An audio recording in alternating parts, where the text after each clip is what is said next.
আমি যাচ্ছিলাম শালবনির দিকে। আমাকে সেখানে কুর্মী ভাইদের আন্দোলন, তাদের মুখোশ পরে বিজেপির কিছু নেতা কর্মীরা আটকাতে চেয়েছিল। 1 বছর আগে, খুব সম্ভবত 25 তারিখ ছিল, 25শে মে। আমার সাথে দুলাল মুর্মু, বীরবাহা হাঁসদা সবাই ছিল।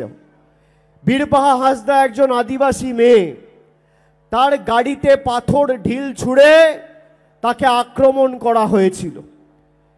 যারা কুর্মী আন্দোলনে যুক্ত থাকে তাদের মুখে কোনোদিন জয় শ্রীরাম স্লোগান থাকতে পারে না, তাদের মুখে জয় গোরাম স্লোগান থাকবে। আমি বলেছিলাম বিজেপি এই খেলা শুরু করেছে আর খেলাটা শেষ করব আমরা।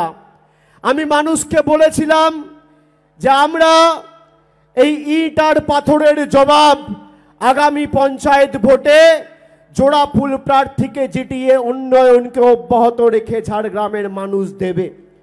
ঝাড়গ্রামে 40টা জেলা পরিষদ আসন, 40টা জেলা পরিষদের মধ্যে 39টাতে আপনারা তৃণমূল কংগ্রেসকে জিতিয়ে জেলা পরিষদে, পঞ্চায়েত সমিতিতে, গ্রাম সভায় জোড়াফুলের উন্নয়নের অশ্বমেধের ঘোড়াকে অব্যাহত ত্বরান্বিত রেখেছে।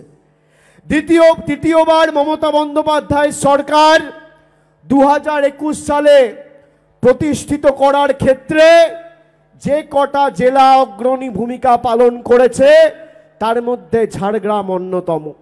4-এ 4 দিয়েছেন আপনারা তৃণমূলকে।